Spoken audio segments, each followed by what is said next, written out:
Bill का समर्थन हम क्यों करते हैं? क्योंकि इस बिल के अंदर हमें ये आशा एक जागी है कि जो हमारी प्रॉपर्टी है, हमारी वक्फ की जो संपत्तियां थी, जिस तरह वक्फ माफियाओं के द्वारा ले ली गई और वक्फ माफियाओं के द्वारा और जो पुराने कानून थे, पुराने एक्ट थे, उसके तहत जो है वो उस एक्ट के तहत आज तक कुछ नहीं हो सका। सारे केस पेंडिंग पड़े हैं वक्फ बोर्डों में, आज तक कुछ इसमें से हमें रिटर्न नहीं हुआ।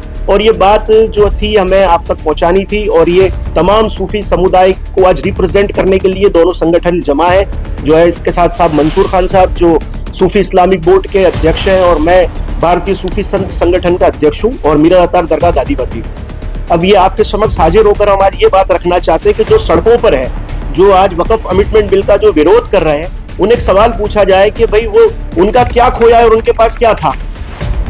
सिर्फ और सिर्फ ये तमाम रोड पर तमाशा करने की वजह यह है कि एक पक्ष को फायदा पहुंचाने के लिए, एक पक्ष को जो है जिंदा करने के लिए ये तमाशा हो रहा है। बाकी जितने संगठन आज रोड पर आए हुए हैं, इनसे पूछा जाए कि आपकी क्या प्रॉपर्टी थी और क्या चली गई। ज्यादातर जो संगठन जो आज रोड पर है और वक्फ अमेंडमेंट बिल का जो विरोध कर रहे हैं, ये इन्होंने तो वक्फ संपत्तियों को जो हथियाया है, खानकाओं से, दरगाहों से, इमाम बारगाहों से हथिया लिया गया है। हथिया कर जो है वहाँ उनके जो है अपने निजाम को, यानी अपना जो सिस्टम है उसको कायम करने के लिए इन्होंने जो है मदरसे कायम कर लिए। वहाँ जो जगहों को दबाकर जो है अपनी ऑफिसें बना ली। आज जो है खानकाएं, दरगाहें इस वक्फ संपत्ति से बिल्कुल न्यूट्रल हो चुकी है, और इसके कई केसेस जो है आज भी वक्फ बोर्ड में चल रहे हैं। पर पुराने एक्ट में वो बात ही नहीं थी जिससे हमें वो वापस मिल सके, और ना मिलने की वजह ये थी कि आज हम तलाश में थे।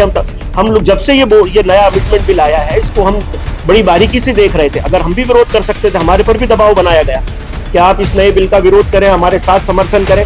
हमने इनसे पूछा गया, जो विरोध पक्ष के लोग थे, कि भाई क्यों करें, इससे हमें क्या फायदा हुआ। पुराने बिल से तो हमें नुकसान था और हम नुकसान में सालों से हैं, और आज जो है इस बिल से कम एक नई आशा जगी है कि हमारा जो चला गया है, यानी वक्फ का जो चला गया है, जिसके हम रिप्रेजेंटर हैं, वो कम से कम इस नए कानून से हमें रिटर्न मिलेगा। ये उम्मीद के साथ हम समर्थन में हैं, और पूरे भारत का सूफी समाज, पूरे भारत के खानकाहें, पूरी भारत की दरगाहें और पूरे भारत के इमाम बारगाहें सब इस बिल के समर्थन में है।